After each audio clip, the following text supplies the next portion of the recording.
Στα όρια της Αιγιάλειας, ναι.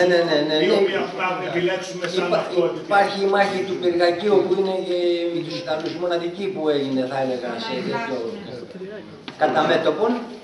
Η μάχη της Σκεπινής, πάρτε την από θέλεις, αν είναι για επέτειο, δεν το βλέπω ότι είναι επέτειος, κρύβονται πολλά σκοτεινά σημεία πίσω από τη μάχη αυτή, τα οποία ακόμα εκκρεμούν. Άλλη μάχη σε αυτό το βαθμό, δεν νομίζω.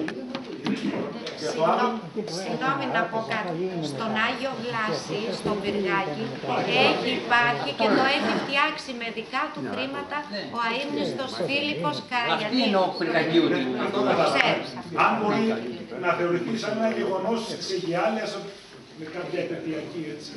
Αντιστασιακό γεγονός κορυφής. Ναι. Αλλά το άλλο για τα Καραγιαννίδη. Το πρώτο ερώτημα. Το Πυργάκι μπορεί να θεωρηθεί.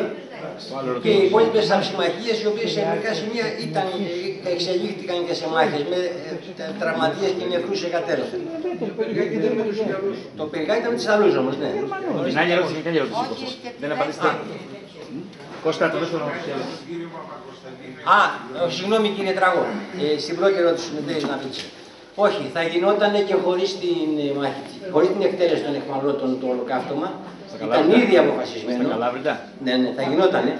Απλά βρέθηκε ένα άλλο θύμα στα χέρια των Γερμανών, από εκεί που δεν το περιμένανε. Αυτό. Και αυτό είναι και το ύποπτο της ιστορίας.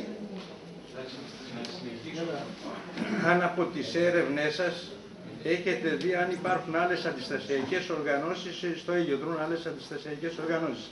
Αυτό και μια επισήμανση ότι ο Χομενίδης είναι από την Ακράτα, ένας από τους ιδρυτές του ΕΑΠ, που είναι παππούς του Χομενίδη του συγγραφέα και του σημερινού, παππούς, ναι. Παππούς. Ναι.